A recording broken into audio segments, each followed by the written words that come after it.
Are there anything that you tell your hip replacement patients not to do for the entire life? Is there like it's a strict no-no from your side in case of hip replacements? Generally, I let them do pretty much what they want. They can carry heavy weights. They can pretty much lead a normal life. However, I tend to shy away from telling people to jump or run long distances. So these are artificial joints, and even if you use the ceramic joints, I still tell them not to jump and run long distances. Short bursts is absolutely fine.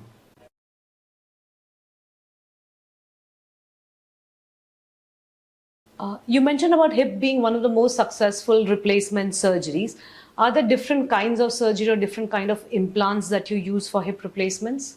Yeah, so people often ask me what I'm going to use as an implant. One should remember that currently most manufacturers are making implants that should last a long time. And there are two basic types of hip replacements, cemented and uncemented. You'll find that certain surgeons prefer one to the other. My preference generally is for young people, I tend to use an uncemented hip, and for older people, I tend to use a cemented hip. Both give fantastic results. In fact, in the UK, many surgeons use the cemented hip even for young people.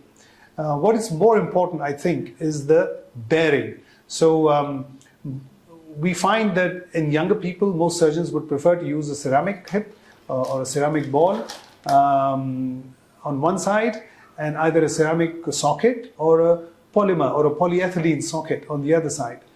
So for example, if you see here, we have a ceramic ball, and this can sit within a polymer socket, and this is the most common type of combination that we use for young people to active adults, and even in people in their 60s who are likely to be very active.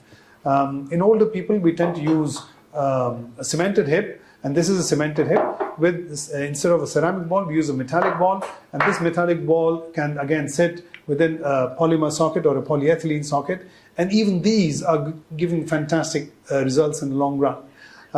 It's only in the laboratory that we see a bit of a difference in the wear rate. So what we worry about is wearing of the polymer. This is not generally a problem when both sides are ceramic. So for example, if you have a ceramic on ceramic joint, and I can demonstrate that here. If you have a ceramic on ceramic joint, it's called a hard-on-hard bearing, and this is the kind of combination. It's extremely smooth with a very low friction, and these should, in theory, last a lifetime.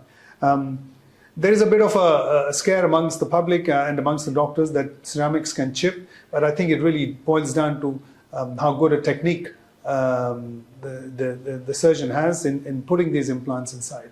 So if your implants are perfectly positioned, then the chipping is not particularly an issue.